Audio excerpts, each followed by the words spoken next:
2021년 10월 3일 주일 예배를 주님께 올려드리도록 하겠습니다. 다 같이 묵도하심으로 예배를 시작하겠습니다. 같이 묵도하시겠습니다. 하나님은 영이시니 예배하는 자가 영과 진리로 예배할지니라. 사랑과 은혜가 많으신 하나님 아버지 감사합니다. 오늘 사랑하는 우리 보금자리교회 형제자매들 모여서 함께 주님을 예배하고자 합니다. 주님 이 자리 가운데 자정하셔서 우리 예배를 받아주시고 하늘을 여시사 하늘의 놀라운 은혜를 우리 각 사람의 심령 가운데에 충만하게 부어 주시옵소서. 주님 이제 예배를 시작하는 시간입니다. 마치는 시간까지 주께서 함께하여 주시기 원하오며 예수 그리스도의 이름 받들어 기도 올려드립니다. 아멘. 찬송가 1장 찬송 드리겠습니다. 찬송가 1장입니다.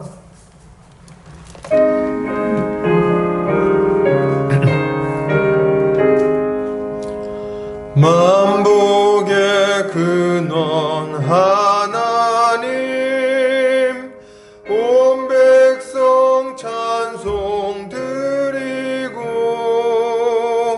저 천사여 찬송하세 찬송 성부 성자 성령 아멘.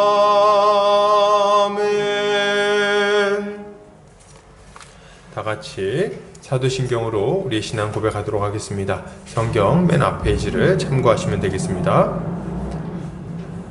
전능하사 천지를 만드신 하나님 아버지를 내가 믿사오며 그 외아들 우리 주 예수 그리스도를 믿사오니 이는 성령으로 잉태하사 동정녀 마리아에게 나시고 본디오 빌라도에게 고난을 받으사 십자가에 못 박혀 죽으시고 장사한 지 사흘 만에 죽은 자 가운데서 다시 살아나시며 하늘에 오르사 전능하신 하나님 우편에 앉아 계시다가 저리로서 산자와 죽은 자를 심판하러 오시리라.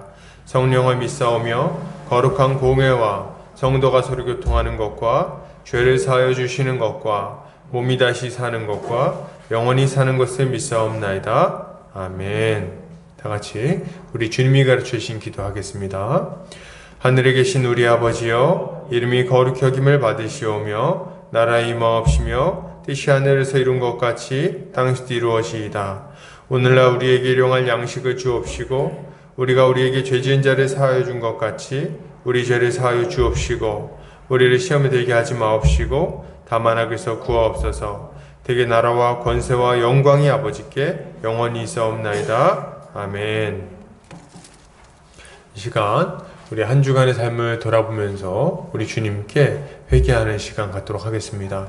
우리가 주님 앞에 범죄한 것들, 또 불순종했던 것들 생각나는 대로 주님께 고백하고 십자가의 은총으로 깨끗하게 씻어달라고 간구하도록 하겠습니다. 다 같이 기도합니다. 사랑해 주님 감사합니다. 오늘도 이렇게 주를 예배하기 위하여 모여 함께 주님을 바라보게 하시니 감사합니다. 오늘도 주의 그 십자가 보혈의 능력을 의지하며 주님의 은혜를 구하며 자리 앞에 나옵니다. 주님, 예수 그리스도 그 십자가 보혈의 능력으로 우리의 모든 죄를 씻어 주시기를 원합니다. 아버지 은혜 베풀어 주시옵소서.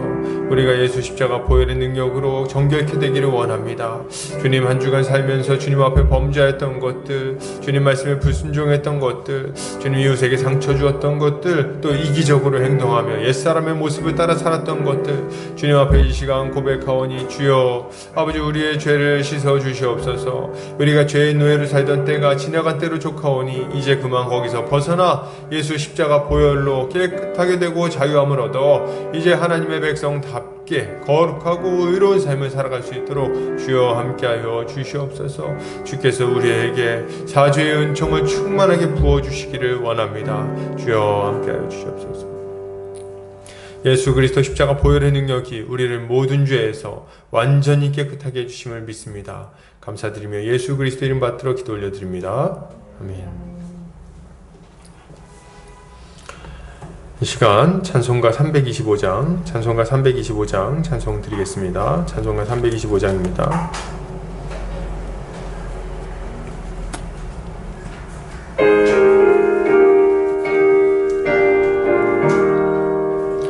예수가 함께 계시니 시험이 오나 겁없네.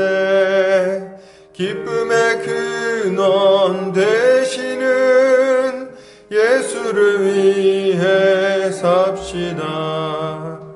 날마다 주를 섬기며 언제나 주를 기리고 그 사랑 안에 살면서 딴 길로 가지 맙시다. 이 세상 사는 동안에 주 이름 전파하면서 무한한 복락 주시는 예수를 위해 삽시다. 날마다 주를 섬기며 언제나 주를 기리고 그 사랑 안에 살면서 딴 길로 가지 맙시다. 이 세상 친구 없어도 예수는 나의 친구니 불의한 일을 버리고 예수를 위해 삽시다. 날마다 주를 섬기며 언제나 주를 기리고 그 사랑 안에 살면서 딴 길로 가지 맙시다. 주께서 심판하실 때 잘했다 칭찬하리니 이러한 상급 받도록 예수를 위해 삽시다.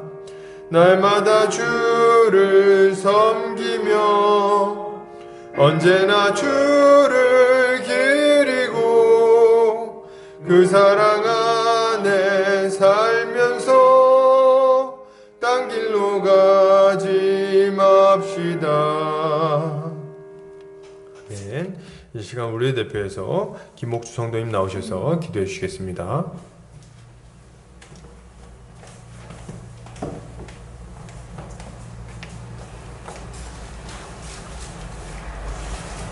할렐루야. 여호와를 경외하며 그의 계명을 크게 즐거워하는 자는 복이 있도다. 아멘. 만물의 주인 되신 하나님, 우리를 죄에서 건져내시려 영원한 언약을 세우시고 주께 의지하는 자와 계명을 지키는 자에게 크신 은혜를 베풀어 주시니 감사와 찬양과 영광을 돌려드리나이다. 하나님의 뜻 안에서 예수 그리스도의 십자가 복음을 믿게 하시고 예수 그리스도로 옷 입어 의인으로 하나님 앞에 설 수 있게 해주신 크신 은혜와 사랑을 온 맘 다해 찬양하나이다.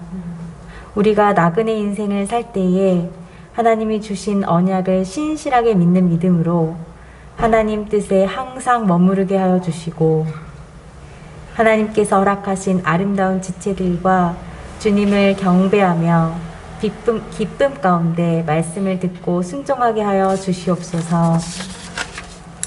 우리의 연약함과 죄된 본성을 주께서 아시나이다. 긍휼히 여겨주시고 우리가 육신의 정욕과 안목의 정욕, 이생의 자랑에 사로잡혀 지은 모든 죄를 십자가 보혈로 용서하여 주시옵소서. 그리고 우리가 하나님의 백성답게 죄와 타협하지 않고 선한 행실로서 주님을 드러내게 하여 주시옵소서. 우리가 처한 어려움도 잘 아시는 주님, 전 세계가 2년째 코로나 바이러스의 위협으로 인하여 여러 모양으로 고통받고 있사오니 하늘로부터의 위로와 평안을 내려주시고 하루속히 치료제가 개발되고 바이러스가 약화되어서 일상이 회복되게 하여 주시옵소서.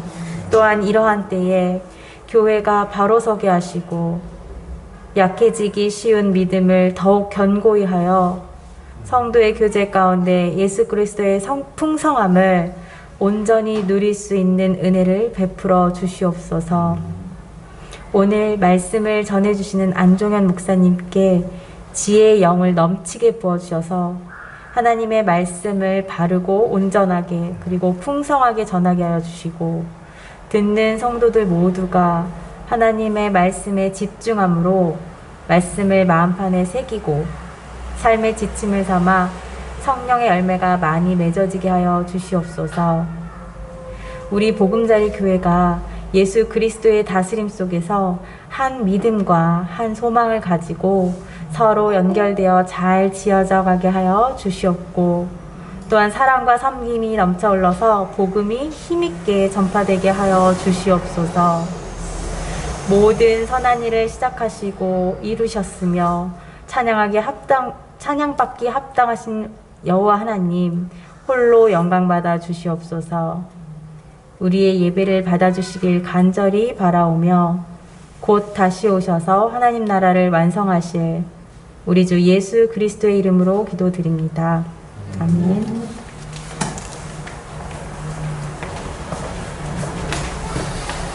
이 시간 요리문답하는 시간 갖도록 하겠습니다. 주보 오른쪽 면에 참고하시면 되겠습니다. 제가 질문하고 함께 답변하도록 하겠습니다. 질문합니다. 105문. 제6계명에서 우리를 향하신 하나님의 뜻은 무엇입니까?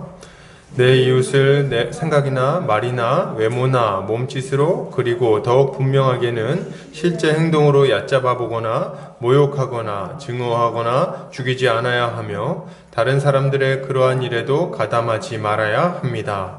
근본적으로 곡수에 불타는 모든 마음을 끊어버려야 합니다.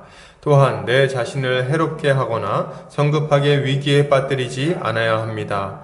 정부가 무기를 갖추고 있는 까닭의 하나는 바로 살인을 막기 위한 것입니다. 106문. 이 계명은 오직 살인만을 언급하는 것입니까? 살인을 금지시킴으로써 하나님께서는 살인의 근원, 곧 시기, 증오, 분노, 앙심 등을 미워하신다는 것을 우리에게 가르쳐 주십니다. 하나님의 눈에는 이러한 것들이 모두 살인에 해당합니다. 107문. 그러한 방법으로 우리 이웃을 죽이지 않으면 그것으로 충분한 말입니까? 아닙니다. 하나님께서는 시기와 증오와 분노를 정죄하심으로써 이웃을 내 몸과 같이 사랑하고 인내와 화평과 온유와 자비와 우정으로 대하며 할 수 있는 한 그들을 위험으로부터 보호하고 심지어 원수들에게까지 선을 베풀라고 가르쳐 주십니다. 아멘. 광고 보겠습니다. 보금자리 교회 오신 성도님들 주님 안에서 환영합니다. 주님 안에서 함께 잘 자라가기를 소망합니다. 코로나로 인해서 인사는 목례로 하도록 하겠습니다. 속히 질병이 사라져서 예배가 정상화되는 것을 위해 기도해 주시기를 부탁드립니다. 주일 오후 교육이 진행 중에 있습니다. 강의는 1시 30분에 시작이 됩니다. 하나님 나라 강의를 통해서 온 교회가 건강하게 세워질 수 있도록 기도해 주시면 감사하겠습니다. 말씀선교센터와 한책의 사람들, 말씀운동연합과 누룩운동, 장신 바이블 스터디와 숙명예대 식화 모임 가운데 많은 열매가 맺혀지도록 기도해 주시기를 부탁드립니다. 본문 보도록 하겠습니다. 창세기 24장입니다. 창세기 24장 10절에서 27절 말씀입니다. 창세기 24장 10절에서 27절 말씀입니다. 제 성경으로는 구약성경 31페이지에 있습니다. 찾으신 줄로 알고 제가 봉독해 올리겠습니다. 이에 종이 그 주인의 낙타 중 10피를 끌고 떠났는데 곧 그의 주인의 모든 좋은 것을 가지고 떠나 메소보다미아로 가서 나홀의 성에 이르러 그 낙타를 성박 우물 곁에 꿀렸으니 저녁 때라. 여인들이 물을 기르러 나올 때였더라. 그가 이르되 우리 주인 아브라함의 하나님 여호와여 원하건대 오늘 나에게 순조롭게 만나게 하사 내 주인 아브라함에게 은혜를 베푸시옵소서. 성중 사람의 딸들이 물 기르러 나오겠사오니 내가 우물 곁에 서 있다가 한 소녀에게 이르기를 청하건대 너는 물동이를 기울여 나로 마시게 하라 하리니 그의 대답이 마시라. 내가 당신의 낙타에게도 마시게 하리라 하면 그는 주께서 주의 종 이삭을 위하여 정하신 자라. 이로 말미암아 주께서 내 주인에게 은혜 베푸심을 내가 알겠나이다. 말을 마치기도 전에 리브가가 물동이를 어깨에 메고 나오니 그는 아브라함의 동생 나홀의 아내 밀가의 아들 부두엘의 소생이라. 그 소녀는 보기에 심히 아리따고 지금까지 남자가 가까이 하지 아니한 처녀더라. 그가 우물로 내려가서 물을 그 물동이에 채워가지고 올라오는지라. 종이 마주 달려가서 이르되 청하건대 내 물동이의 물을 내게 조금 마시게 하라. 그가 이르되 내 주여 마시소서 하며 급히 그 물동이를 손에 내려 마시게 하고 마시게 하기를 다하고 이르되 당신의 낙타를 위해서도 물을 길어 그것들도 배불리 마시게 하리이다 하고 급히 물동이의 물을 구유에 붓고 다시 기르려고 우물로 달려가서 모든 낙타를 위하여 깃는지라. 그 사람이 그를 묵묵히 주목하며 여호와께서 과연 평탄한 길을 주신 여부를 알고자 하더니 낙타가 마시기를 다하매 그가 반세겔 무게의 금 코걸이 한 개와 10세겔 무게의 금 손목걸이 한 쌍을 그에게 주며 이르되 내가 누구의 딸이냐 청하건대 내게 말하라. 내 아버지의 집에 우리가 유숙할 곳이 있느냐. 그 여자가 그에게 이르되 나는 밀가가 나홀에게서 낳은 아들 부두엘의 딸이니이다. 또 이르되 우리에게 집과 사료가 족하며 유숙할 곳도 있나이다. 이에 그 사람이 머리를 숙여 여호와께 경배하고 이르되 나의 주인 아브라함의 하나님 여호와를 찬송하나이다. 나의 주인에게 주의 사랑과 성실을 그치지 아니하셨사오며 여호와께서 길에서 나를 인도하사 내 주인의 동생 집에 이르게 하셨나이다 하니라. 아멘. 창세기 24장 10절에서 27절까지 사명을 맡은 종의 기도라는 제목으로 말씀 보도록 하겠습니다.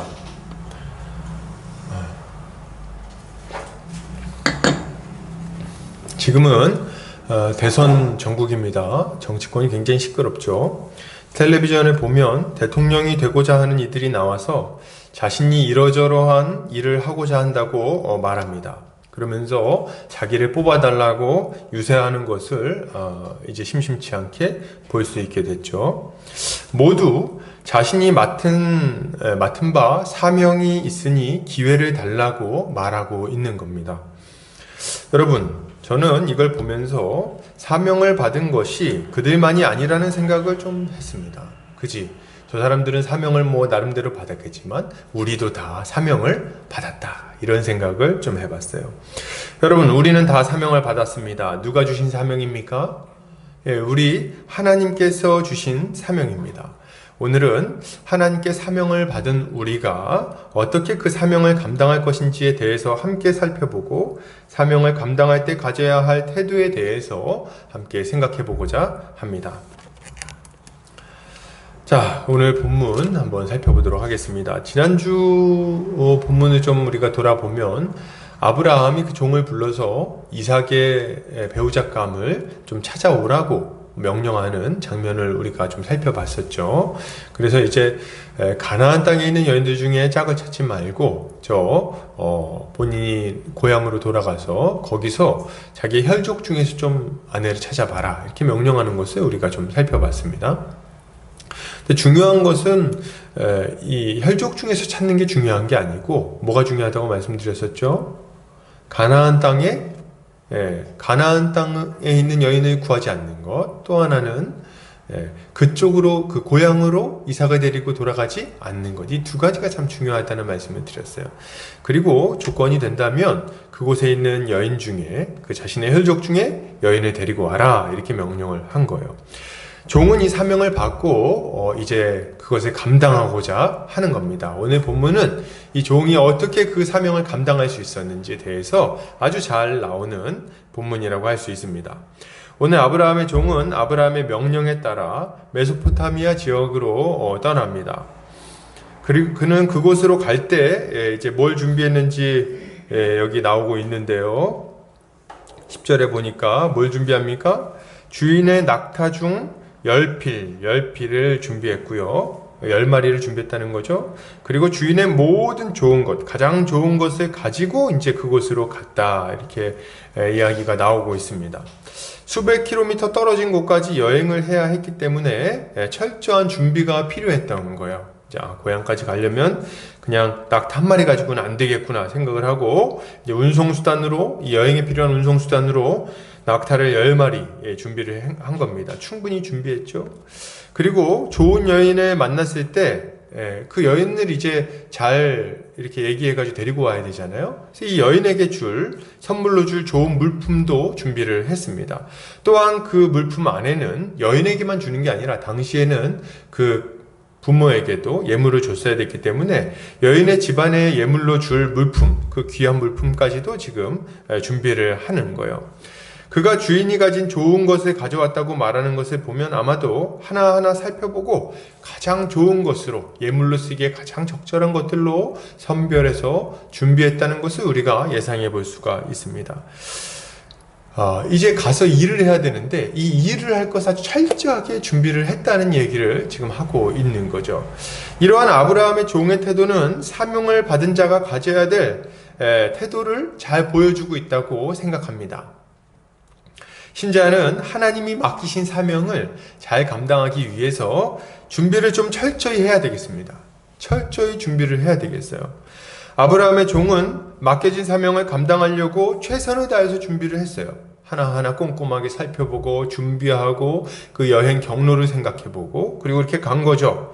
적당히 잘 될 것이라고 생각하면서 대충 준비하지 않았습니다. 낙타 한두 필 데리고 적당히 물건 가져가지 않았다는 거죠. 아주 열심히 준비를 했어요. 여러분, 많은 사람들이 하나님께 받은 사명에 대해서 말하는 시대예요. 그죠? 나는 이러저러한 사명을 받았다. 이렇게 얘기를 하죠. 그러나 이렇게 사명에 대해서 말하는 사람들 중에 실제로 그 사명을 잘 감당하는 사람은 생각처럼 많지 않습니다. 이유가 뭘까요? 이러저러한 사명을 받았다고 말은 하지만 그것을 감당할 준비를 하지 않기 때문에 그렇습니다. 사람들은 사명이 주어지면 그저 어느 날 갑자기 그것을 감당할 만한 힘이나 능력이 확 주어져 가지고 별 어려움 없이 그 사명을 감당할 수 있다고 생각을 하는 것 같아요. 마술처럼 말이죠. 그래서 준비되지 않은 상태로 열정만 가지고 사명을 감당하겠다고 하며 뛰어들었다가 낭패를 보는 일이 많이 있는 겁니다. 이것은 어리석은 일이에요, 여러분. 하나님이 맡기신 사명을 감당하는데 아무런 준비 없이 뛰어드는 것은 믿음이 강한 것이 아니라 무모한 것이라고 말할 수 있겠습니다. 그러면 안 되는 거예요. 그리고 다른 한편으로는 게으른 것이라고까지 말할 수 있을 거예요. 왜냐면은 당연히 일을 맡았으면 준비를 열심히 해서 해야 되는 거예요. 그렇지 않습니까? 준비 안 하고 적당히 잘 될 거라고 생각한다면, 그죠? 농사라고 생각하면 그 농사가 잘 되겠습니까? 트랙터도 준비하고 경운기도 준비하고 이것저것 물품을 준비하고 씨앗을 준비하고 때가 되면 나가서 뿌릴 준비를 하고 모내기를 하고 해야지. 그래야지 가을에 거둘 수 있는 거 아니겠습니까? 준비를 하나도 하지 않고 농사지을 준비를 하지 않고 농사를 짓겠다고 귀농을 한다면 그 사람은 반드시 낭패를 보게 될 거예요. 너무 당연한 얘기라는 겁니다. 여러분, 목회의 길 가는 일을 좀 예로 한번 들어보자면 목회의 길을 가라는 사명을 받은 사람이 있다고 한번 해봅시다. 교회에서 오죽 열심히 했으면 목사까지 되려고 했겠습니까? 그죠? 오죽 열심히 했겠어요. 아주 열심히 했을 거예요. 열정을 의심할 필요는 없을 겁니다. 그런데 이렇게 목사가 되려는 사람이 준비되지 않았다면 어떡합니까? 열정은 있으나 준비가 되지 않았어. 그래서 성경도 연구하지 않고 기도도 잘 하지 않고 사람들과 좋은 관계를 맺는 훈련도 하지 않았다면, 그렇다면 어떻게 되겠습니까? 그렇다면 그 사람이, 그 형제나 자매가 좋은 목회자가 될 수 있겠습니까? 심지어 가정이 믿음 안에서 잘 세워져 있어야 되는데 그런 것도 준비가 잘 안 되어 있다면, 그렇다면 그 형제나 자매가 주의 몸된 교회를 잘 다스리며 그들을 잘 돌볼 수 있을까요? 열정은 있을지 모르지만 참 어려울 거예요. 고생을 하게 되어 있습니다. 이런 이야기를 하면 어떤 분들은 그렇죠. 목사님들 그렇죠. 목사님들은 그렇지만 나는 평신도니까 뭐 그렇게까지 준비할 필요가 있겠습니까? 뭐 이렇게 생각하시는 분들이 혹시 있을지 모르겠습니다. 그러나 여러분 정말 그런가요? 목사들만 사명 감당할 때 준비를 철저히 해야 되고 뭐 우리 성도님들은 적당히 준비해도 괜찮습니까? 아니요. 전혀 그렇지 않아요. 전혀 그렇지 않습니다. 우리는 모두 하나님께 사명을 받았어요, 여러분. 사명을 다 받았습니다. 목사들만 사명받은 게 아니라는 거예요. 어떤 사명을 받았습니까? 먼저 우리는 하나님을 예배하라는 사명을 받았어요. 예배하라는 사명. 우리의 마음과 힘을 다해서 우리 주 하나님을 예배해야죠. 그분을 높이고 그분께 영광을 올려드려야 합니다. 이 주님을 예배하기 위해서 우리에게 필요한 것은 예수 그리스도의 십자가 복음을 잘 아는 거예요. 십자가 복음을 잘 모르고 예수님이 누군지 모르는데 그분을 잘 예배할 수 있겠습니까? 안 되죠. 그러니 우리가 주를 잘 예배하기 위해서도 우리는 준비하는 것이 필요한 겁니다. 또한 우리는 교회의 일원으로서 교회를 견고하게 그리고 건강하게 세우는 사명을 받았어요. 우리 교회 일원으로서 교회를 세우는 사명을 다 받았다는 거예요. 형제 자매를 양육해서 그들이 온전한 모습으로 세워지게 하는 것, 이것이 다 우리가 받은 사명입니다. 이거 목사만 하는 일이 아니에요, 여러분. 어느 누구도 이 사명에서 자유롭지 않은 거예요. 교회가 하나님 나라의 백성으로서 그 나라의 복을 충만하게 누리며 한 몸 한 가족으로 잘 세워져 갈 수 있도록 우리 모두는 각자의 역할을 잘 감당해야 되는 거예요. 이것을 위해서 형제 자매를 위하여 시간을 쓰고 물질을 쓰고 열정을 다해서 돌봐야 됩니다. 그리고 우리에게 주어진 그 신령한 은사를 가지고 성령께서 주신 신령한 은사를 가지고 그 은사로 교회를 섬기기도 해야 되는 거죠. 이게 우리가 맡은 바 사명인 거예요. 또한 셋째로 우리는 믿지 않는 자들을 주님께 인도할 사명이 있습니다. 모든 성도가 받은 사명이에요. 복음 전도의 사명. 그래서 복음을 전해서 사단의 나라에 속해 있던 자들을 하나님의 나라로 인도하는 사명을 우리가 다 받았습니다. 여기에 더해서 우리 개개인의 삶의 현장에서 주어진 사명이 또 있죠. 세상 속에서 직업을 가지고 살아갈 때 하나님의 영광을 드러내는 사명 말이죠. 중요한 것은 성도가 이처럼 사명을 받았다는 거예요. 제가 그 말을 하려고 하는 거예요. 모든 성도가 사명이 있다. 교회의 3대 사명을 다 가지고 있으며 뭡니까? 예배, 양육, 선교. 이거 다 우리가 가지고 있고요. 여기에 더해서 어떤 사명을 가지고 있습니까? 각자 개인이 각자 삶의 영역에서 하나님이 맡겨주신 경작하고 다스리는 사명이 있는 거예요. 자신의 삶의 영역 속에서. 그러니 누가 사명이 없다고 나는 적당히 준비해도 된다고 말할 수 있겠습니까? 저는 목회자의 영적 싸움이 굉장히 치열하다고 생각하는 사람이에요. 목회자는 주의 몸된 교회를 잘 돌봐야 되기 때문에 치열한 영적 싸움이 있습니다. 말씀을 연구하고 성도들의 삶을 돌보고 그들이 혹여나 어떤 문제가 생기면 위해서 기도하고 세심하게 찾아가서 살펴보는 것들이 목회자가 해야 되는 일들이에요.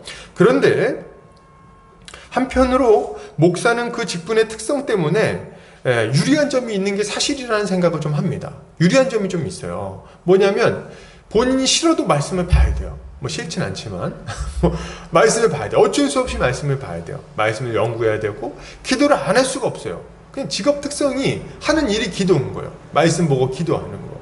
그리고 또 주변에 보면 다 어떤 사람들이 많습니까? 안 믿는 사람이 많아요? 믿는 사람이 많아요? 목사가 만나는 사람은 거의 대부분이 믿는 사람이에요. 한 80% 이상이. 그러니까 사실 그들을 만나서 조언해주고 같이 교제 나누고 하면서 굉장히 큰 유익을 목회자도 받는 겁니다. 그러니까 유혹과 시험이 한편으로는 굉장히 현저하게 적다고 볼 수도 있는 거예요. 그런데 성도들은 어때요? 성도들은 좀 다릅니다. 성도들은 정말 이 영적 전쟁의 최일선에 서 있다고 봐야 되는 거예요.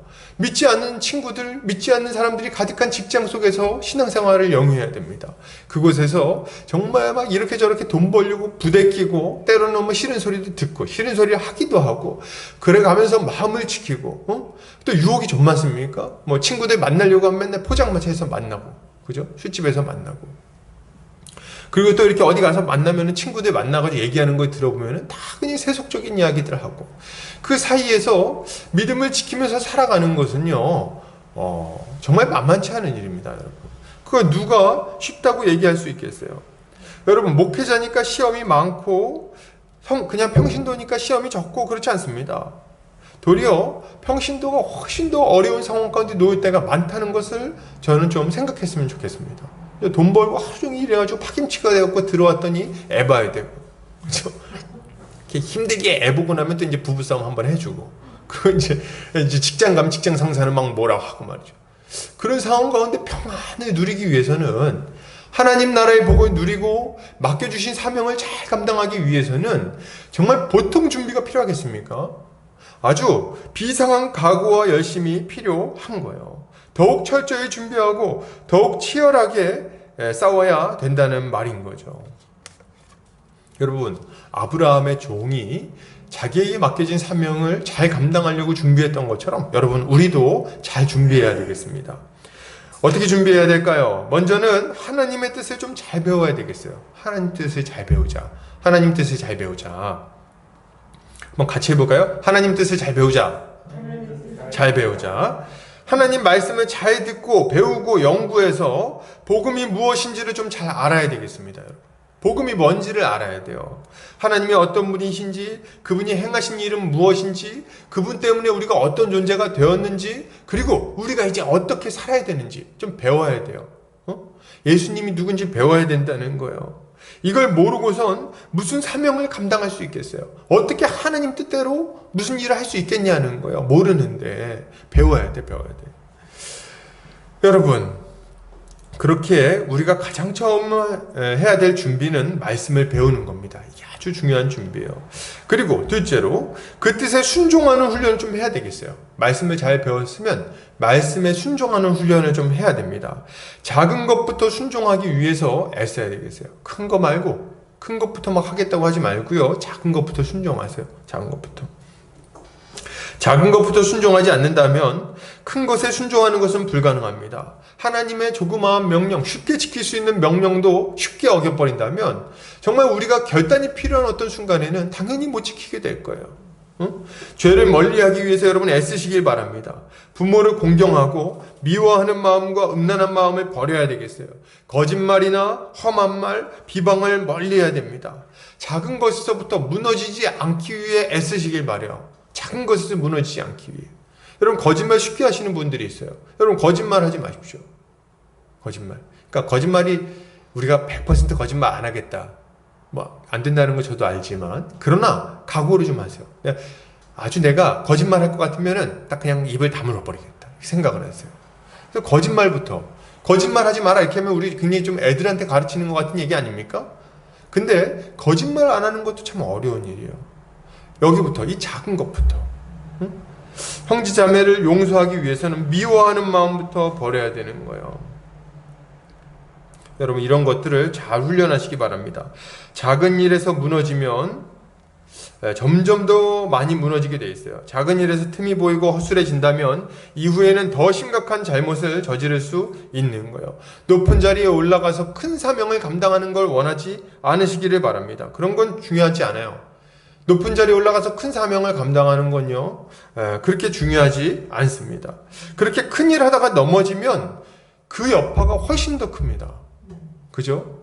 뭐 우리가 뉴스 같은 데 보면 큰 교회 목사님들이 넘어졌다는 얘기를 좀 듣잖아요. 그분들이 큰 일 하는 게 참 귀한 일인데 넘어졌을 때 이 여파는 정말 감당이 안 됩니다. 여러분, 그러니까 큰 일 하려고 하지 말고 작은 일부터 잘 순종하는 법을 훈련하세요. 죄를 멀리하고 하나님 말씀 잘 따르겠다 생각하세요. 거짓말 하지 마시고. 우리는 작은 일 하나하나에 순종하고 주의할 때 비로소 결정적인 순간에 배교하거나 넘어지지 않을 수 있다는 것을 잘 알아야 되겠어요. 셋째로, 우리에게 당면한 작은 일들에 좀 충성해야 되겠어요. 작은 일들, 맡겨진 작은 일들에 충성하시기 바랍니다. 여러분, 작은 일에 충성하지 않으면서 큰 일을 감당할 것이라고 생각하면 안 됩니다. 당연히 안 되는 거예요. 작은 일도 감당 못하는데 큰 일을 어떻게 할 것인가? 그것을 고민하는 게 옳은 거죠. 그런 의미에서 여러분, 먼저 가정에서부터 좀 사명을 잘 감당하세요. 가정을 잘 돌보시기를 바랍니다. 부부간에 섬기는 훈련을 좀 하시길 바랍니다. 부부간에 섬기는 훈련. 이 사명이요. 교회를 평안하게 하겠다? 가정부터 평안하게 하세요. 가정부터. 함부로 남편이나 부인에게 말하지 않으시길 바랍니다. 함부로 험한 말 하지 마세요. 그래서 존중하는 말하고 상대방을 배려하고 돌보는 일에 힘쓰시기 바랍니다. 혹시라도 이렇게 주먹이 먼저 올라가시는 분이 있으신가요? 이렇게. 여러분 그러면요 그 주먹을 어떻게 좀 묶어 놓든지 말이죠. 그래서 그렇게 안 하셔야 되겠어요. 말도 함부로 하지 말고 함부로 이렇게 행동하지 않도록 주의해야 됩니다. 상대방을 배려하고 말하고 돌보는 일에 익숙하지 않은 분들이 많다는 것을 제가 압니다. 익숙하지 않아요. 특히나 우리 가족에게 함부로 대하는 경우가 참 많이 있습니다. 말도 함부로 하고 행동도 함부로 하고 그게 그냥 별로 이렇게 상처가 안 된다고 생각하는 거예요. 실제로도 뭐 이렇게 큰 상처가 되겠습니까? 한평생 그렇게 살아왔는데. 근데 말이죠. 그럼에도 불구하고 이제 벗어나세요. 그런 거 버리세요. 그런 잘못된 행동을. 연습하시기 바랍니다. 익숙하지 않아도. 배우자가 미숙하다면 이렇게 잘 섬기고 뭐 이렇게 참는데 미숙하다면 면박을 주거나 무시할 것이 아니라 부드럽게 혹은 조심스럽게 일러주시기 바랍니다. 그거 잘 알려주세요. 여러분 교회를 돌볼 때도 그래요. 교회에 이상한 사람들이 많이 올 수 있어요. 죄인들이 모이는 곳이기 때문에. 근데 누가 막 이상한 행동 한 번 했다고 해서 면박을 주거나 막 가가지고 뭐라고 하거나 집어치우라고 하던가 이렇게 하겠습니까? 그렇게 할 수 없잖아요. 가정에서도 못하는데 근데 교회에서 어떻게 합니까? 가정에서 좀 잘하세요. 가정에서 잘하면요 자연스럽게 교회에서 잘하게 돼 있어요. 그래서 가정이 평안한 것은 교회가 평안한 것의 기초라고 봐도 무방할 정도입니다. 아주 열심히 훈련하시기 바랍니다. 그리고 함께 훈련을 좀 받아야 되겠어요. 교회에서도 작은 일에 충성하시기 바랍니다. 작은 일부터 형제 자매들의 안부를 묻고 그들의 필요를 챙기며 그들을 위해서 기도해야 되겠어요. 작은 일부터. 이렇게 손에 닿는 이들을 섬기는 걸 잘하면요 나중에 자연스럽게 큰 일들도 할 수 있게 됩니다. 뭐 내가 100명을 감당하겠다. 교회에 일단 100명이 없고요. 이제 100명을 감당하겠다. 100명 한 10명도 감당 못합니다. 지금 100명이 문제가 아니라 내 옆에 있는 한 명을 잘 돌봐주세요. 그래서 그 한 사람이 잘 세워진다면 어느 순간 우리가 100명이든 1000명이든 돌볼 수 있는 사람으로 잘 세워질 수 있는 거죠. 이렇게 준비하는 우리 성도님들 되시기를 주의 이름으로 축복합니다. 계속해서 보겠습니다. 그러면 이렇게 준비한 다음에는 우리가 어떻게 해야 되겠는가 할 때 여러분 우리 기도해야 되겠습니다. 기도해야 되겠어요. 오늘 본문 보겠습니다. 이렇게 성에 도착한 아브라함의 종이 어떻게 했는가 좀 보죠. 이제 나홀이 머무르고 있는 그 성에 아브라함의 종이 도착했습니다. 그리고 아브라함의 종은 도착하자마자 숙소를 구한 것이 아니라 종의 사명, 자기에게 맡겨진 사명을 감당하기 위해서 하나님께 기도하기 시작합니다. 간절히 기도하는 거예요. 그는 하나님께 여러 가지 조건을 걸고 막 구체적으로 기도하면서 하나님께서 좋은 길을 보여주시기를 구합니다. 제가 여기서 이제 하나님 좋은 길 보여주길 원하는데요. 제가 여기서 이제 여인들이 나왔을 때 그들에게 가서 이제 뭐 물을 달라고 말할 건데 그때 그 중에 한 여인이 저에게만 물 주는 게 아니라 낙타에게까지 뭐 물을 주겠다고 하면은 그 여인이 하나님이 보내주신 분인 줄 알겠습니다. 뭐 이렇게 굉장히 구체적이죠. 보통 구체적인 게 아니라 매우 구체적으로 막 기도하고 있습니다. 이것은요, 여러분 이 본문을 보면서 구체적으로 기도하면 구체적으로 응답받는다. 뭐 이런 단순한 이야기를 생각하시면 안 되겠습니다. 그런 단순한 얘기가 아니에요. 제가 왜 이런 얘기를 하냐면 어떤 분들은 이 본문을 보면서 배우 작감을 놓고 기도할 때 아주 구체적으로 기도해야 된다는 이런 교훈을 배우시는 분들이 있어요. 제가 이거 농담처럼 얘기하지만 실제로 이렇게 생각하는 분들이 많이 있습니다. 들어보셨을 거예요. 그래서 뭐 간증하죠. 막 나와서 뭐라고 간증해요? 제가 사실 젊을 때 청년 때 저는 구체적으로 기도했습니다. 키는 180에 얼굴은 호남형, 직장은 대기업이나 사자 돌림, 그리고 집안은 3대째 믿는 집안에 취미는 여행이고 성격은 적극적인 남자를 원합니다. 뭐 이렇게 이제 기도를 했더니 나중에 형제를 만나봤더니 그 조건에 맞는 형제를 만났다는 거예요. 그래서 이제 여러분 구체적으로 기도하세요. 뭐 이렇게 간증하는 걸 제가 어디서 이렇게 전해 들었던 기억이 납니다. 꽤 많았던 것 같아요. 이렇게 기도하는 분들이. 그래서 이제 이런 얘기 들으면 형제들이나 뭐 자매들이나 제가 볼 때는 형제들은 그렇게 조건이 많지 않아요. 그냥 단순합니다. 조건이. 그냥 잘 믿고 성격 좋고 그냥 이 정도의 어떤 조건을 가지고 이제 또 나랑 잘 맞고 이 정도의 조건을 가지고 형제들이 좀 단순하잖아요. 그래서 이제 좀 외모가 나랑 좀 맞고 이 정도의 생각을 하면서 기도를 합니다. 자매들은 근데 이런 간증을 들으면 마음이 뜨거워지는 것 같아요. 그래가지고 조건을 막 잡죠. 나는 뭘 하면 좋을까? 연봉은 얼마까지 적어볼까? 그렇게 하면서 이제 아주 구체적으로 기도를 막 하는 거예요. 그리고 나중에 이제 남편을 만났더니 미처 생각하지 못했던 단점이 있는 거예요. 그럼 뭐라고 합니까? 아이고, 내가 당신을 놓고 기도할 때 이걸 빼먹었다. 이렇게 하면서 이제 그런 어리석은 얘기를 할 때가 있는 거죠. 여러분, 근데 저는 그런 생각을 해봅니다. 사실 사람이 원하는 게 대동소이합니다. 뭐 자매들은 키 큰 남자 뭐 원하고, 뭐 직장은 좋은 직장 다니고, 뭐 성격은 좀 적극적이고 좀 남자답고 뭐 괜찮아서 좀 부드럽고 한편으로는 뭐 이런 얘기들 많이 하는데, 이렇게 조건이 완벽한 남자가 몇 명이나 되겠어요? 몇 명이나 되겠습니까? 그것도 기독교인 남자 중에. 생각을 해보세요. 키 180 넘는 남자가 몇 명이나 되겠어요? 저는 제 연배의 어떤 형제들을 생각해 볼 때 이렇게 하면은요, 이건 좀 말이 안 된다. 이건 어떤 그 현실을 너무 모르는 얘기다. 이런 생각을 좀 합니다. 그리고 그런 형제가 왜 아무 준비도 안 돼 있는 본인하고 결혼을 해야 됩니까? 그것도 좀 생각을 해야 되는 거 아닙니까? 형제는 무슨 죄가 있나요? 그렇게 하면 안 되죠. 이런 기도의 모습은 오늘 본문에 나오는 아브라함의 종이 한 기도와 아무 상관이 없어요. 아무 상관이 없습니다. 정말. 이런 식으로 구체적으로 기도하는 거하고는 관계없는 얘기인 거예요. 왜 그러냐? 여러분, 지금 이런 구체적인 기도는요, 자기의 그 세속적인 욕심을 이루어달라고 아주 그냥 그걸 다 적어놓고 기도를 하는 거 아닙니까? 자기 욕심 이루어달라고. 근데 본문에 나오는 아브라함의 종의 기도는요, 자기 욕심을 이루어달라는 기도가 전혀 아닙니다. 그죠? 아브라함의 종은 자기 욕심 이루어달라고 기도하는 게 아니에요. 도리어 하나님의 뜻이 무엇인지를 정확하게 알려고 애쓰고 있는 기도라고 볼 수 있는 겁니다. 자기 뜻대로 이루어달라는 기도가 아니에요. 하나님 뜻이 뭔지를 알려달라는 기도지. 그 방향을 완전히 정반대에 있는 기도라고 볼 수 있는 겁니다. 지금 아브라함의 종이 만나게 될 여인은요, 자기가 결혼할 여인이 아니에요. 자기의 유익하고는 아무 상관이 없어요. 오로지 사명을 잘 감당하는 것과 관련된 기도의 제목이라고 볼 수 있는 거죠. 그는 세세하고 구체적으로 하나님의 인도하심을 구하고 있는 겁니다. 왜요?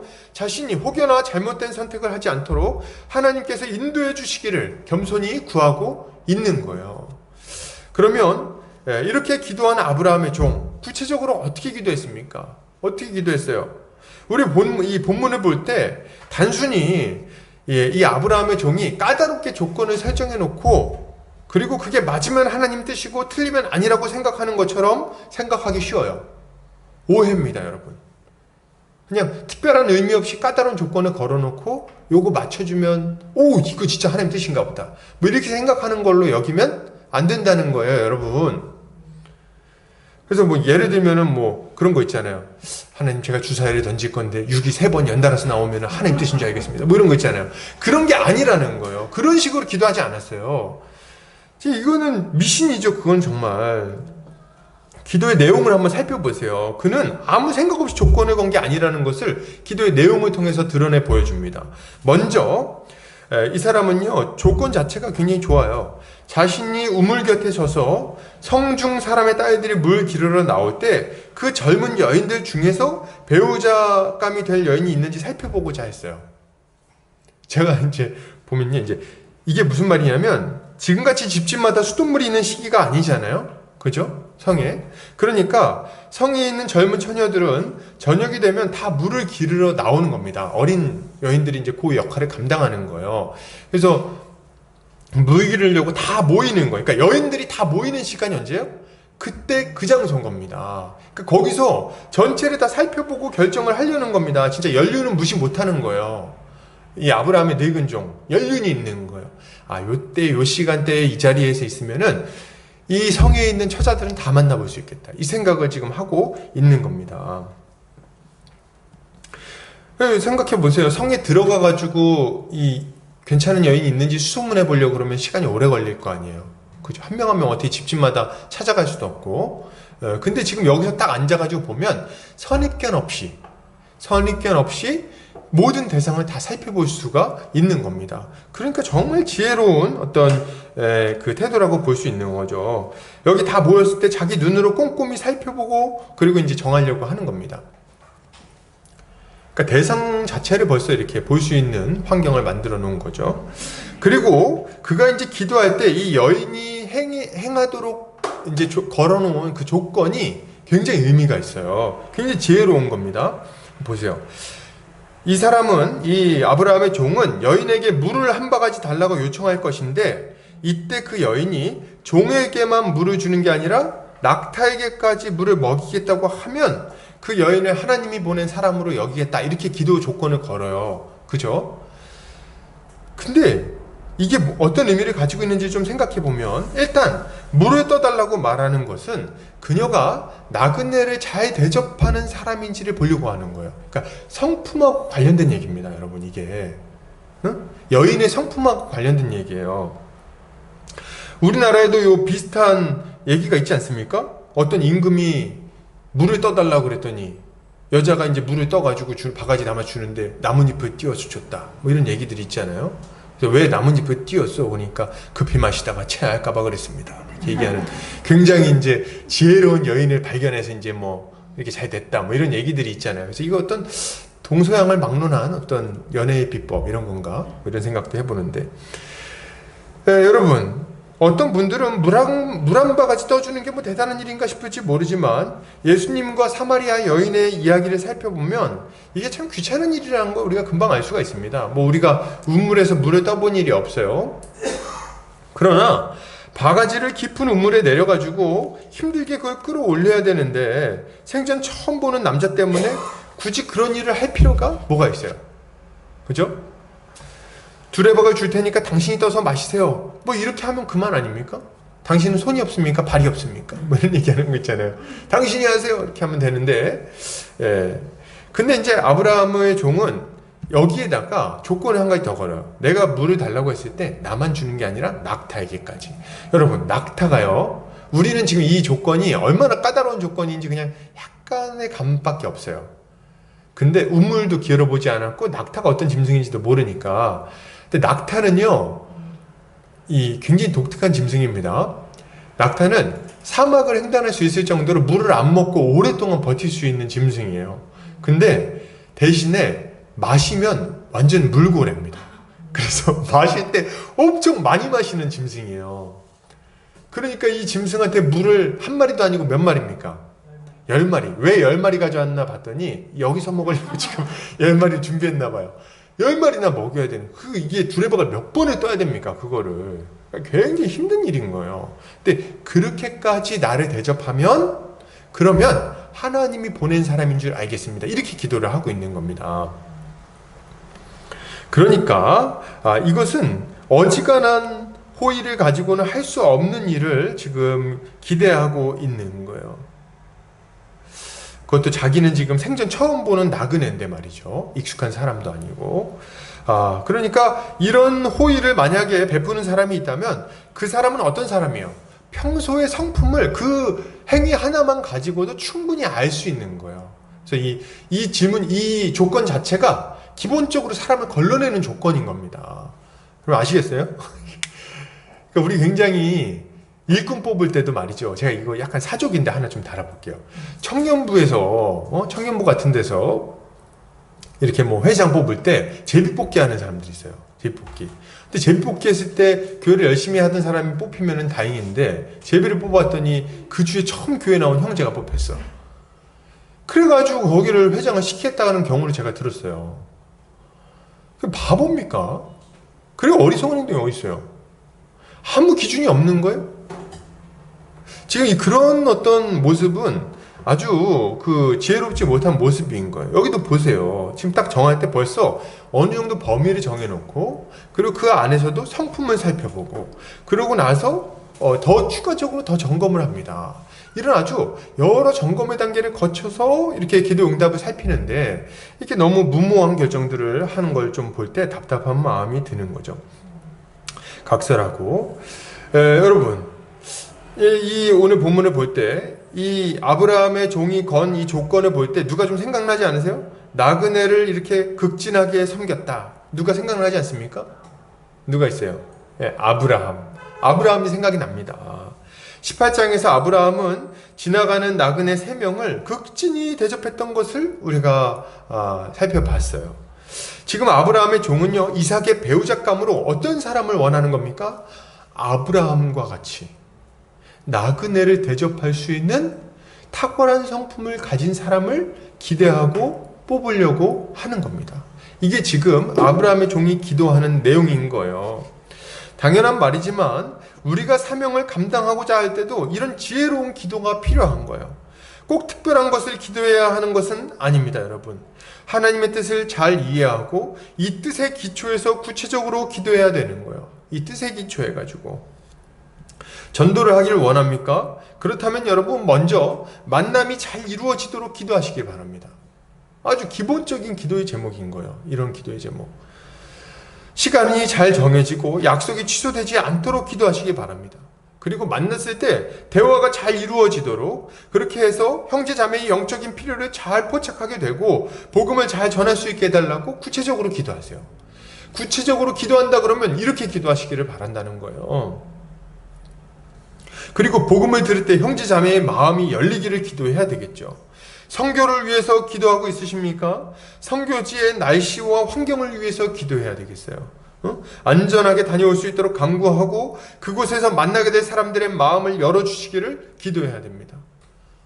한편으로는 상식적이고 당연하지만 그러나 중요한 기도들인 거예요. 교회와 가정의 여러 문제들을 해결해 나가기 위해서 기도하고 있으신가요? 그렇다면 그 문제를 해결하기 위해서 구체적인 영적인 필요를 구하시기 바랍니다. 구체적으로 영적인 필요를 구하셔야 돼요. 이것이 하나님의 인도하심을 구하는 사명자의 모습인 거예요. 지금 아브라함의 종은 성에 들어가기도 전에 그 앞에 서서 간절히 기도합니다. 하나님의 은혜를 구하고 있어요. 하나님이 맡겨주신 사명을 잘 감당할 수 있도록 능력 주시기를 구하고 있는 겁니다. 그는 자신이 여러 가지 준비를 했지만 그럼에도 불구하고 이 사명을 잘 감당하기 위해서는 하나님의 능력과 인도하심이 필요하다는 것을 인정했어요. 그래서 간절히 기도하고 있는 겁니다. 그 초월적인 능력을 구하고 있는 거예요. 우리도 마찬가지 아닙니까? 우리도 사명을 감당하기 위해서는 하나님의 초월적인 도우심이 필요하다는 것을 인정해야 되겠어요. 내가 말을 잘하니까, 나랑 사이가 좋으니까, 내가 잘하면 데리고 올 수 있겠지, 내가 잘하면 사명을 감당할 수 있겠지, 혹은 내가 이 문제 잘 알고 있으니까 이렇게 저렇게 하면 문제를 잘 해결할 수 있겠지. 여러분 그렇게 생각할 것이 아니라는 거예요. 우리 곁에는 영적인 실체가 분명히 존재합니다. 그냥 안 믿는 사람들은 쉽사리 해결할 문제들도 우리가 손을 댔을 때는 어려워지는 경우들이 많이 있어요. 이유가 뭡니까? 악한 영이 살아있고 그 악한 영이 역사하고 있기 때문에 그렇습니다. 우리가 순탄하게 문제들을 해결해 나가지 못하도록 막는 역사가 있다는 거예요. 그러니 우리가 이 악한 영의 존재를 인식한다면, 그걸 인지하고 그것과 싸우는 영적 전쟁을 벌이고 있다면 우리는 마땅히 기도해야 되는 거예요. 전능하신 하나님의 능력을 안 강구할 수 없다는 거죠. 강구해야 돼요. 기도하셔야 돼요. 어떤 문제가 생겼을 때 여러분, 어떤 문제가 생겼을 때 이거를 그냥 육적인 눈으로만 보지 않으시길 바랍니다. 그런 원리만 있는 게 아니에요. 여러분 저 안 믿는 사람들도 어떤 영적인 원리가 있다는 것을 본능적으로 압니다. 그래서 이 사람들은 좀 잘못된 방식이지만 문제가 생기면 누구를 찾아가요? 네, 점쟁이나 무당을 찾아갑니다. 그래서 왜 이렇게 안 풀릴까요? 그럼 무당이 말이죠. 삼재가 꼈어. 이렇게 얘기를 하는 거예요. 그래서 너 뭐 이거 하려면 팬티에다가 부적을 좀 써서 붙여라. 뭐 이렇게 얘기를 하는 거예요. 왜요? 어떤 영적인 실체가 우리 현실 가운데 역사를 이렇게 역사하고 있다는 것을 나름대로 어떤 감지하고 있는 거예요. 근데 여러분, 기독교인들은 이러면 아주 영적인 민감성이 있어야 되는 거예요. 우리의 이 삶 가운데 큰 영적 존재가 역사하고 있고, 우리는 하나님의 백성으로서 그들과 싸우며 사명을 감당해야 된다는 것을 알아야 되겠어요. 그러므로 기도하는 게 반드시 필요한 거예요. 초월적인 도우심을 구해야 됩니다. 겸손히 은혜를 구하세요. 우리의 지혜로, 우리의 어떤 육신의 능력으로 해결하지 못하는 영역이 있다는 것을 인정하세요. 그걸 인정하세요. 겸손하게. 이러저렇게 하면 다 될 것 같죠? 아니라고. 그렇지 않다고. 그렇게 다 쉽게 문제가 해결됐으면요, 왜 우리 선배 목사님들은 그렇게 기도하라고 애래서 막 강조했겠습니까? 귀찮게. 기도해라, 기도해라. 왜 그렇게 귀가 아프게 얘기를 하겠어요? 기도가 아니면 해결되지 않는 영역들이 있는 거예요. 도무지 안 되는 부분들. 여러분, 우리가 문제를 해결하고 사명을 감당하기를 정말 원한다면 여러분 기도하시기 바랍니다. 기도해야 돼요. 기도하지 않으면 아무 일도 일어나지 않아요. 기도하지 않는 자의 인생에는 아무 변화도 나타나지 않을 겁니다. 악한 영도 떠나가지 않을 것이고 우리의 인격도 바뀌지 않을 것이고 우리의 가정 환경도 바뀌지 않을 겁니다. 여러분, 안 바뀔 거예요. 아무것도 바뀌지 않아요. 우리 주님은 귀신을 쫓아내지 못하는 제자들에게 이렇게 말씀하십니다. 마가복음 9장 29절이에요. 이르시되 기도 외에 다른 것으로는 이런 종류가 나갈 수 없느니라 하시니라. 아멘. 여러분, 우리 주님의 말씀을 엄중하게 받아들이시기 바랍니다. 우리의 문제는요, 기도 외에는 해결할 수 없다는 것을 인정하세요.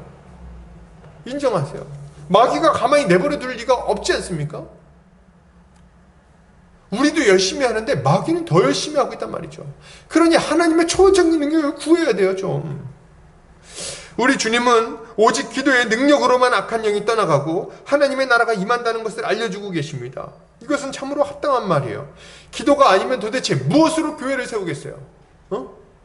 풍선아트? 그런 걸로 안 된단 말이죠. 어떻게 가정과 직장에서 하나님의 뜻을 이루어 나갈 수 있겠냐는 거예요. 기도가 아니면. 가정과 직장에서 그렇게 많은 부대낌이 있는데 어떻게 그 유혹을 이기실 거예요? 어떻게 그 시험을 이기시겠어요? 어떻게 그 고집스러운 사람들과 부딪혀서 믿음을 지키고 복음을 전하시겠어요? 이 세상의 거대한 흐름과 힘을 생각해 볼 때 우리가 가지고 있는 힘은 참으로 미약하기 그지없는 거예요. 세상 속에서 거룩하게 살아간다고요? 복음을 전하고 세상을 바꾸겠다고요? 여러분, 그게 그렇게 쉽게 될 것 같습니까? 막상 세상의 거대한 그리고 그 냉혹한 악의 앞에 딱 서보면 이게 계란으로 바위치기라는 생각을 안 할 수가 없습니다. 안 할 수가 없어요. 제가 이렇게 세상 돌아가는 걸 이렇게 좀 뉴스든 뭐든 이렇게 살펴보면서 너무 썩어 문드러진 데가 많아요. 너무 악한 사람들이 많고 너무 악의적이야. 그죠? 근데 그런 아주 강력한 악의를 막 마주하면서 제가 무슨 생각을 하냐면, 야, 이거 어떻게 바뀌겠나? 그런 생각이 드는 거예요. 그 강력한 세력, 그 돈 가진 자들, 힘 있는 자들이 가지고 있는 강력한 그 권세, 그 세상 속, 그 잘못된 이 뭡니까? 이 아주 불평등한 어떤 구조, 이런 것들 볼 때, 와, 이거 안 바뀌겠구나. 그런 생각을 제가 할 때가 많이 있어요. 여러분, 이런 세상 속에서 믿음을 지키며 하나님의 백성답게 복음을 증거하며 사명을 감당하기 위해서 우리에게 필요한 게 있는 거예요. 그게 뭡니까? 기도라는 거죠, 기도. 그래서 사도 바울은 에베소 성도들에게 이렇게 요청합니다. 에베소 6장 18절입니다.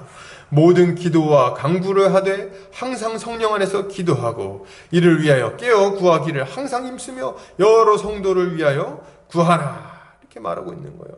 그는 여러 성도의 다양한 문제를 위해서, 교회를 위해서 기도해야 된다고 말합니다. 왜요? 하나님은 성도의 기도를 들으시기 때문에 그렇습니다. 우리가 기도할 때 주님은 도무지 이길 수 없을 것 같은 영적인 대적들을 이기게 하시는 거예요. 꽉 막힌 전도의 문을 뻥 뚫어주시고 해결할 수 없을 것 같은 우리 인생의 문제들을 해결해 주십니다. 그리고 낙심해서 넘어져서 도무지 회복될 수 없을 것만 같은 사람들도 일으켜주시고 도무지 나을 수 없을 것 같은 사람들의 병도 치유해 주십니다. 누가요? 우리 전능하신 하나님이 이 일들을 하신다는 거예요. 우리의 손으로 해결할 수 없는 것을 우리 주님이 해결하십니다. 그러니 간절히 구체적으로 하나님의 뜻을 따라 기도해야 되겠어요. 이것이 우리에게 필요한 기도의 모습인 거죠. 이걸 믿으십니까? 우린 이런 믿음으로 기도해야 될 것입니다. 자, 그렇다면 이렇게 기도한 사람은 이제 어떠한 자세를 가져야 될까요? 계속해서 좀 보도록 하겠습니다. 종은 기도를 마치기 전에 물동이를 어깨에 메고 나오는 아름다운 처녀를 봐요. 기도를 막 마치는데 이제 딱 봤던 것 같아요. 이걸 볼 때 그 리브가라는 여인이 굉장히 부지런했다는 것도 우리가 알 수가 있습니다. 때 되면 제일 앞장서서 나오는 아주 부지런한 여인이죠.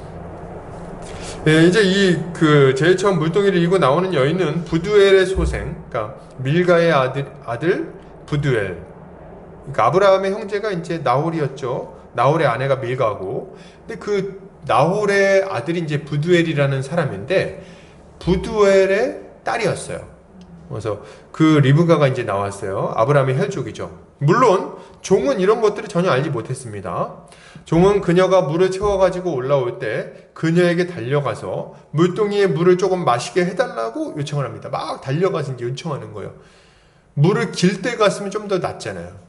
근데 이제 이제 올라올 때 기다렸다가 이제 한 박자 늦게 막 달려가서 물을 좀 달라 이렇게 요청하는 거죠. 귀찮게 시리. 그랬더니 어떻게 합니까? 놀랍게도 그녀는 급히 물동이를 내려서 마시게 합니다. 그러니까 이것도 다 성품이 이제 보이는 거예요. 아주 손발이 제다는 것을 알 수가 있죠.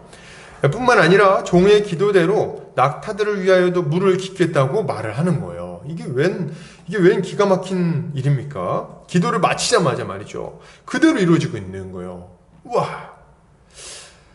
그리고 리브가는 이 일을 할 때도 미적거리거나 마지못해 하지 않아요. 물동이에 물을 일단 탁 거기다 부어버립니다. 그 낙타들 구유에다가 탁 부어버리고, 그리고 또 물동이 물 기르러 가가지고 계속 여러 번 이제 그 물을 길어다 주는 거예요. 아주 적극적이고도 기쁜 마음으로 이 일을 하는 것을 보게 됩니다. 그녀의 빛나는 성품이 아주 잘 드러나고 있는 장면인 거예요. 그리고 여러분, 아브라함의 종은 이 장면을 아주 주의 깊게 주목해서 봅니다. 21절, 그 사람이 그를 묵묵히 주목하여 여호와께서 과연 평탄한 길을 주신 여부를 알고자 하더니, 그리고 여호와께서 낙타가 물을 다 마셨을 때 종은 그녀에게 폐물을 주면서 그녀의 부모가 누구인지를 물어봐요. 왜요? 왜 이렇게 하죠? 아브라함이 자신의 혈족 중에서 이삭의 배우잣감을 데리고 오라고 요청했기 때문에 그렇습니다. 그는 리브가가 나홀의 아들 부두엘이 낳은 딸이라는 말을 듣고서야 비로소 하나님께서 응답하셨음을 확신하고 하나님께 감사와 찬양을 올려드리는 거죠. 여러분, 여기 나오는 종의 모습은 기도의 사람이 기도한 이후에 가져야 될 모습을 아주 잘 보여주고 있어요. 와, 이게 정말 너무 잘 보여주는 것 같아요. 제가 볼 때. 먼저 이제 한 3가지 정도를 좀 살펴보고 싶은데, 2가지. 먼저 아브라함의 종은 기도를 한 이후에 가만히 있지 않았어요. 어떻게 합니까? 여인들이 나올 때 잘 살펴보고요. 그리고 기도에 합당하게 부지런히 일을 합니다. 물동이에 물을 담아오는 리브가를 주목해서 보고 그녀에게 물을 마시게 해달라고 요청해요. 그리고 딱 관찰하죠. 어찌 보면은 뭐 당연한 일이다 이렇게 생각할지 모르겠어요. 뭐 그럼 기도했는데 그럼 뭐 가만히 있나? 뭐 이렇게 생각할 수 있잖아요. 근데 실제로 이렇게 기도에 합당한 태도를 보이는 사람은 많지 않아요, 여러분. 기도하고 나서 기도에 합당하게 일하는 사람은 별로 없다는 거예요. 기도만 하고 멈추는 경우가 있을 수 있다는 거죠. 여러분, 가족의 구원을 위해서 기도했다면 그 이후에 어떻게 해야 돼요? 어떻게 해야 되겠습니까? 가족의 구원을 위해서 기도했다면 어떻게 하긴요? 가서 전도를 해야 되겠어요, 여러분. 가서 전도를 해야 되겠어요. 가족이 정말 구원받길 바랐어요? 그렇게 기도하셨어요? 그러면 가서 전도하세요. 복음을 전하세요. 기도할 때 안 믿는 이제 우리 부모님 안 믿으시는데 좀 믿는 사람을 만나가지고 좀 예수 믿게 해주세요. 이렇게 기도하는 것은요, 어리석은 일입니다. 그렇게 하지 않아야 돼요. 본인에게 맡겨진 사명입니다. 본인이 복음을 전해야 돼요. 언젠가 누군가 대신 전해줄 거라고 생각하지 않아야 됩니다. 서로 거리가 너무 떨어져 있어서 만나지 못하는 상황이 아니라면 복음을 전해야 되겠어요. 이것이 기도의 사람이 가져야 될 마땅한 믿음의 모습인 거죠. 마땅한 믿음의 모습인 거예요. 낙심해 있는 형제 자매가 다시 회복되기를 위해서 기도하고 있다면 어떻게 해야 될까요? 어떻게 해야 돼요? 전화를 해서 위로하든지 아니면 만나서 밥이라도 한번 사야 되는 거예요. 정말 그렇게 기도하고 있나요? 이게 당연한 겁니다. 마찬가지로 죄 가운데 빠진 사람이 돌이키길 바란다면 만나서 따끔하게 책망하고 돌이키라고 경고해야 돼요. 이것이 기도하는 사람이 가져야 될 마땅한 믿음의 모습인 거예요. 또한 아브라함의 종은 섣불리 기도 응답을 확신하지 않았어요. 기도하고 나서 행동했을 뿐만 아니라 기도 응답이 확실해 보이는 순간에도 그것을 확인하려고 했습니다. 그는 리브가가 자신의 기도대로 낙타에게까지 물을 먹이는 장면을 확인했음에도 불구하고 그것을 하나님의 뜻이라고 속단하지 않았어요. 자기 기도대로 정확하게 이루어지고 있는데도 불구하고 저 같으면은 그런 상황에서 옳았구나 하고 아주 기쁘게 막 달려들었을 것 같아요. 이거 하나님 응답이다 막 이렇게 얘기했을 것 같아요. 근데 아브라함은 그러지 않았습니다. 아브라함은 돌아가는 상황만 보고 성급하게 하나님의 뜻이라고 생각하지 않았어요. 이런 신중한 태도야말로 기도의 사람이 가져야 될 중요한 덕목입니다, 여러분. 굉장히 중요한 덕목이에요. 여러분, 환경을 보고 하나님의 뜻인지 아닌지를 섣불리 판단하지 않아야 됩니다. 내가 말한 대로 이루어지는 것처럼 보인다고 해서 그것이 다 하나님 뜻에 합당한 응답이라고 보면 안 된다는 거예요. 아닐 수 있어요, 여러분. 요나가 하나님의 말씀을 피해 욥바로 내려갔을 때 마침 다시스로 향하는 배를 만났어요. 그죠? 그러나 그 배는 하나님의 계획 안에 있는 배입니까? 하나님 뜻 안에 있는 배? 아니에요, 여러분.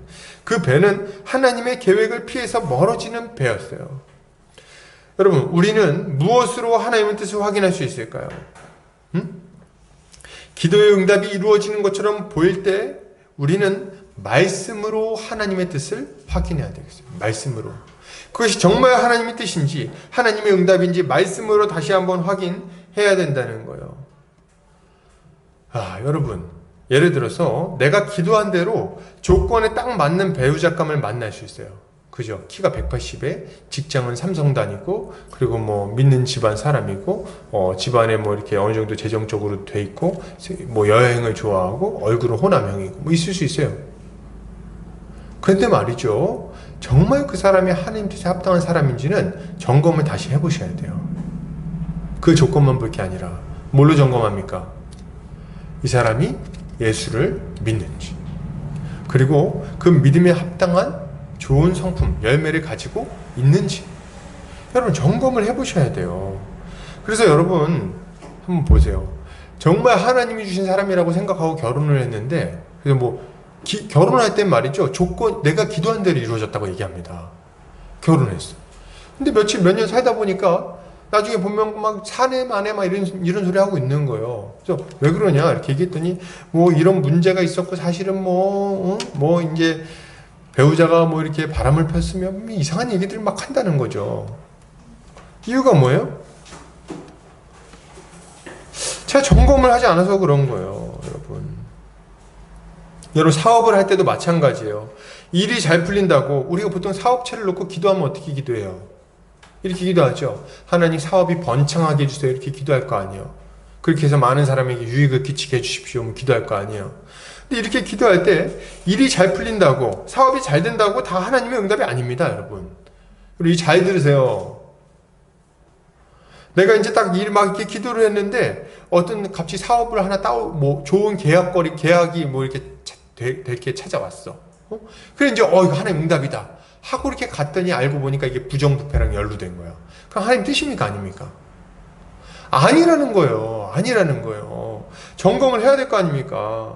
그 가운데 거짓이 있는 건 아닌지, 부정부패가 끼어들지는 않았는지, 부당한 방식으로 이익을 취하고 있는 것은 아닌지를 생각해야 되는 거예요.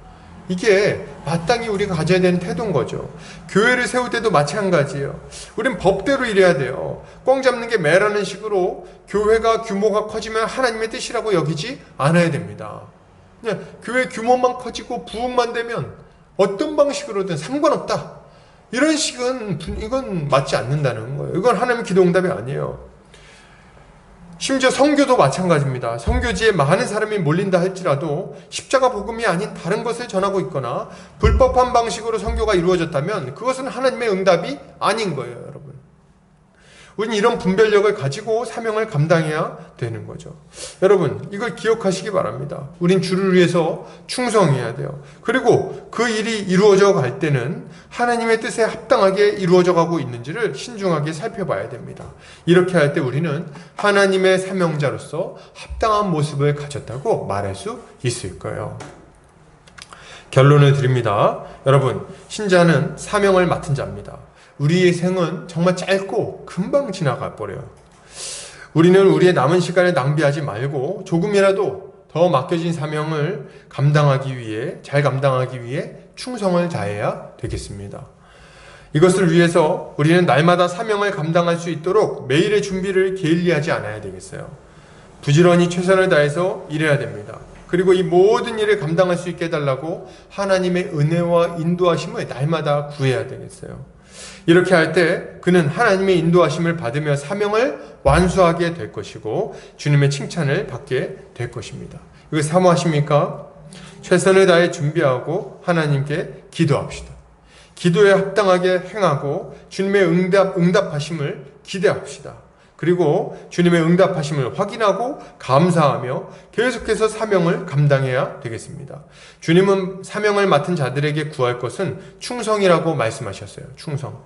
주님은 자신에게 맡겨진 일을 충성스럽게 감당하는 자들을 기뻐하세요. 우리의 충성에 대해 주님은 이렇게 말씀하십니다. 그 주인이 이르되 잘하였도다 착하고 충성된 종아 내가 적은 일에 충성하였으며 내가 많은 것을 내게 맡기리니 내 주인의 즐거움에 참여할지어다 하고.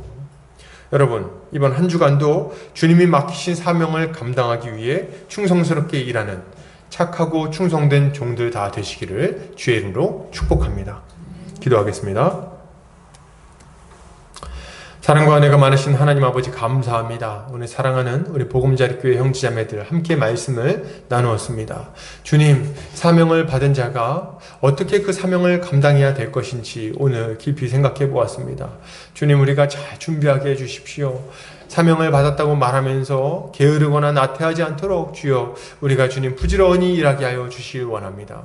또한 아버지, 우리가 그 사명을 감당하기 위하여 기도하게 하시고 그 주님 앞에 간절히 기도함으로 주님의 능력을 받아 사명을 감당할 수 있기를 원합니다. 기도한 이후에는 기도에 합당하게 행하고 또 아버지 기도의 응답을 잘 주님 살펴보며 주님께 감사의 찬양을 올려드리는 그리고 계속해서 사명을 감당하는 우리가 되게 하여 주시옵소서. 주께서 우리를 그렇게 사용하여 주시기를 원하오며 예수 그리스도의 이름 받들어 기도 올려드립니다. 아멘. 우리 찬송가 50장 1절 찬송하면서 헌금하는 시간 갖도록 하겠습니다.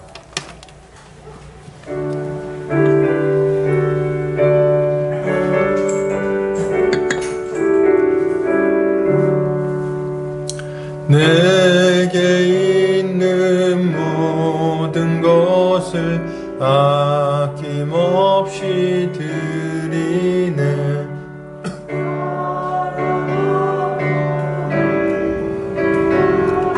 주만 따라 살리라. 주께 드리네. 주께 드리네. 사랑하는 구주 앞에 모두 드리네.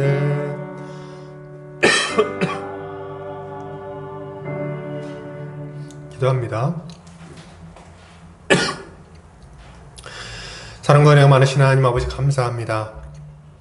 우리 사랑하는 우리 보험자리교회 성도들 주님 앞에 마음과 물질 올려드립니다. 주님 받으시고 주님 마음껏 사용하셔서 주의 몸된 교회를 건강하게 세워 주시옵소서. 한평생 살아갈 때에 재물 때문에 울고 웃고 하지 않게 하시고 오직 주님이 공급하시는 것들로 만족하며 하나님께 영광 올려드리는 자들 다 되게 하여 주시옵소서. 주님 아버지, 우리 성도들 믿음을 지켜주십시오. 예수 잘 믿게 해주시고 사명을 잘 감당하게 해주십시오. 어려운 시대 가운데 있습니다. 그러나 그럼에도 불구하고 믿음 떨어지지 않도록 주께서 각별히 붙들어 주시옵소서. 우리 성도들 건강을 지켜주시고 건강한 몸으로 하나님께 영광 돌릴 수 있게 해주실 뿐만 아니라 그 가족들도 건강하게 하여 주시옵소서. 또한 아버지, 아직 믿지 않는 가족들은 주님 불쌍히 여겨주시고 그들이 예수를 믿고 거듭나 영생에 이르는 역사가 일어나게 하여 주시옵소서. 하나님께서 돌보아 주시기만을 간절히 원합니다. 아버지 하나님, 또한 아버지, 우리 사랑하는 성도들 여러 가지 기도의 제목들이 있습니다. 재정적으로 또 아버지 인간관계에 있어서 또 여러 주님 마음속에 품은 소원들, 주님께서 이 기도의 제목들을 들으셨사오니 주께서 들으시고 선하게 응답하여 주시옵소서. 아버지 하나님, 아직 어린 영혼들 주께서 돌보아 주시고 건강하게 믿음의 자녀로 자라나게 하셔서 다음 세대를 감당할 만한 좋은 일꾼들 다 되게 하여 주시옵소서. 이제는 예수 그리스도의 은혜와 하나님 아버지의 극진하신 사랑하심과 성령의 감화 감동 교통인도 충만하신 은혜가 이제 주님께 받은 사명을 감당하기 위하여 부지런히 일하고 결단하고 충성하기를 원하는 모든 성도들 머리 위에, 또 이 보금자리 교회 위에 이제로부터 영원까지 함께 있을지어다. 아멘.